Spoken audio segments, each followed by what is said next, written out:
Viewers আসসালামু আলাইকুম। আলহামদুলিল্লাহ, আশা রাখি আপনারা সকলেই ভালো আছেন। তো এই মুহূর্তে যে যেখান থেকে আমার ভিডিওটি দেখছেন সকলকে জানাই আন্তরিক শুভেচ্ছা। তো ভিউয়ার্স, আপনারা জানেন আমি ছোট ছোট শর্ট টপিকের উপর ভিডিও তৈরি করে থাকি। তো ভিডিওগুলো আপনারা দেখে নিলে আপনাদের প্রতিদিনের কাজটা অনেক সহজ হয়ে যাবে। আর ভিউয়ার্স, আমি জানিয়ে রাখি আপনাদের, আমি প্রতি শুক্রবার একটা করে ভিডিও আপলোড করে থাকি। সন্ধ্যা 7টা থেকে 9টার মধ্যে আমার ভিডিওটা আপলোড করে থাকি। তো আজকে আমি যে বিষয়টা নিয়ে, যে টপিকটা নিয়ে আপনাদের সামনে এসেছি সেটা হলো, আপনারা যখন ওয়ার্ড ফাইল যারা ব্যবহার করেন, টেবিল নিয়ে অনেকগুলো সংখ্যা লেখেন, সেগুলো যোগ করার জন্য আলাদাভাবে ক্যালকুলেটর ব্যবহার করে হিসাবগুলো করতে হয়। তো আমি সেই বিষয়টা আজকে দেখাবো, যাতে আপনাদের ক্যালকুলেটর ব্যবহার করা না লাগে, খুব সহজে এক ক্লিকে আপনারা হিসাবটি আপনাদের করে নিতে পারেন।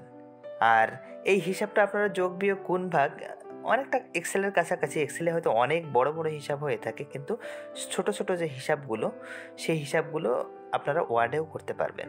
কথা না বাড়িয়ে চলুন দেখি।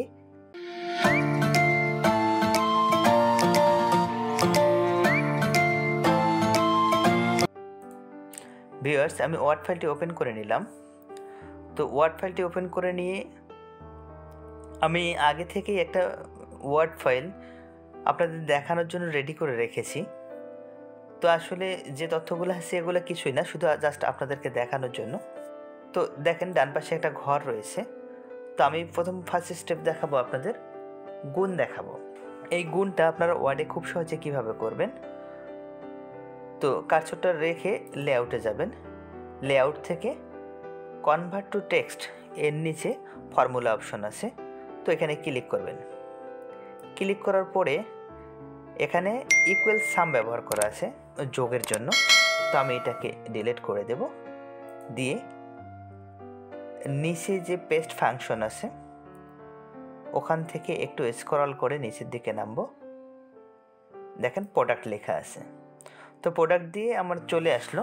তো এখানে আমি লিখে দেব, যেহেতু আমার লেফট সাইডের গুণ প্রয়োজন, LEFT, লেফট লিখে ওকে করে দিলাম। তো ভিউয়ার দেখেন, খুব সহজে আমার গুণটা হয়ে গেল। এই গুণটার জন্য আমি প্রোডাক্ট সিলেক্ট করলাম। আর যোগের জন্য আপনারা সকলেই জানেন ইকুয়াল সাম ব্যবহার করতে হয়। তো একইভাবে দেখেন, পরেরটা করার জন্য আমি আর লেআউটে কি ফাংশন অপশনে যাব না, আমি না গিয়ে F4 যদি আমি চাপি, একইভাবে F4, একইভাবে F4, একইভাবে F4। F4টা হচ্ছে ফাংশন, যে F1, F2, F3, F4, তো সেই F4 এর কথা আমি বলছি। একইভাবে আমার সব কয়টার গুণ হয়ে গেল। আমার গুণ হয়ে যাওয়ার পর আমি মোড করব। তো ভিউয়ার্স, আরেকটা বিষয় খেয়াল রাখবেন আপনারা, অনেক সময় আমাদের কলামগুলা 1 2 3 দিয়ে বা 1 2 3 4 5 এভাবে নাম্বারিং করা থাকে। তো সেই ক্ষেত্রে যদি আপনি এটা ডিলিট না করে সাম করে ফেলেন, তাহলে সেই ক্ষেত্রে এটা সহ যোগফল আসবে আপনার। তো না, আমি ওটা ডিলিট করে দিলাম। ডিলিট করে দিয়ে আবারও ফর্মুলায় গিয়ে ইকুয়াল সাম অ্যাবভ দিয়ে দিলাম, তাহলে আমার যোগফল এসে গেল। তো যোগফল আসার পরে আমার এখানে 10% আমি আয়কর কর্তন দেখাবো। আয়কর কর্তন দেখাতে গেলে আমাকে পার্সেন্টেজ দিয়ে হিসাব করতে হবে। তো এখানেই আমি গেলাম, আবারও গিয়ে সামটাকে ডিলিট করে দিলাম। ডিলিট করে দিয়ে ভিউয়ার্স, আরেকটু আপনাদেরকে বোঝাই বলি, আমার রো যে কয়েকটা আছে এক্সেলে, যেমন হিসাবের ক্ষেত্রে আমরা রো এবং কলাম নিয়ে করে থাকি, তো একইভাবে এখানেও হবে। তো আমি একটু হিসাব করে আপনাদেরকে দেখাই।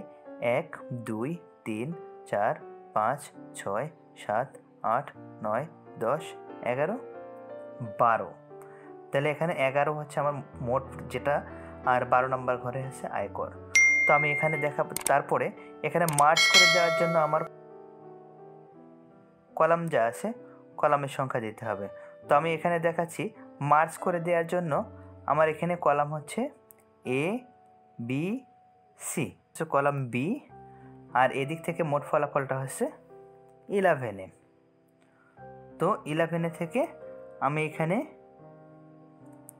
ইনটু দেখাবো। ইনটু দিয়ে ফার্স্ট ব্র্যাকেটের মধ্যে, যেহেতু আমার 10% পার্সেন্টেজ করার জন্য ভাগ দিয়ে 100, ব্র্যাকেট ক্লোজ করে দেব। ক্লোজ করে দিয়ে ওকে। দেখেন ভিউয়ার্স, আমার এখানে 10% আয়কর দেখাচ্ছে। তো তার নিচে আমাকে দেখাতে হবে এই মোট থেকে 10% আয়করের আমি বিয়োগ দেখাবো।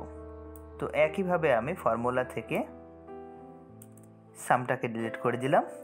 ডিলিট করে দিয়ে আমার মোটটা হচ্ছে, আপনারা সকলেই জানেন যে B11 মাইনাস আয়কর যে আছে 10%, আয়করটা হচ্ছে B12। তো ব্র্যাকেট ক্লোজ করার প্রয়োজন নাই, ওকে দিয়ে দিলে দেখেন ভিউয়ার্স আমার এখানে আমরা খুব সহজেই বিয়োগটাও করে ফেললাম। তো ভিউয়ার্স আরেকটা বিষয় আপনাদেরকে জানিয়ে রাখি, সেটা হচ্ছে আপনারা লেখার সময় অনেক সময় টাকার অঙ্কে টাকার চিহ্ন ব্যবহার করে থাকেন। তো সেই ক্ষেত্রে যদি যোগটা করতে যান আপনাদের যোগটার ফলাফল আসবে না। অথবা এখানে টাকার পরিমাণের জায়গায় যদি আপনার না কিছু থাকে তাহলে সেইখানে ডাটার ক্ষেত্রে আপনি হাইফেন চিহ্ন দিলেন। হাইফেন চিহ্ন দিয়েও যদি আপনি করেন তাহলে আপনার এখানে সামটা আসবে না, সেটা যোগ হোক, গুণ হোক, ভাগ বা পার্সেন্টেজ যেটাই করেন আপনি ফলাফল আসবে না। তো সেই ক্ষেত্রে আপনারা গুণ, ভাগ বা যোগ বিয়োগ করে নেওয়ার পরে আপনারা টাকা চিহ্ন ব্যবহার করতে পারেন। অথবা যদি না থাকে কিছু, সেই ক্ষেত্রে আপনারা শূন্য ব্যবহার করে যোগ বিয়োগ গুণ ভাগটি করে নেবেন। ভিউয়ার্স আশা করি আপনারা বুঝতে পেরেছেন। এইভাবে আপনারা যোগ বিয়োগ গুণ ভাগটা খুব সহজেই এক্সেলে না গিয়েও আপনারা ওয়ার্ড থেকেও করে নিতে পারেন।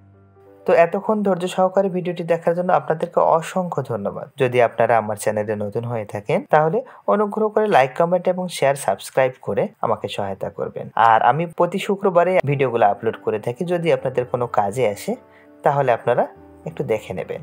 আবারও আপনাদেরকে ধন্যবাদ জানিয়ে আজকের মতো বিদায় নিচ্ছি। আসসালামু আলাইকুম।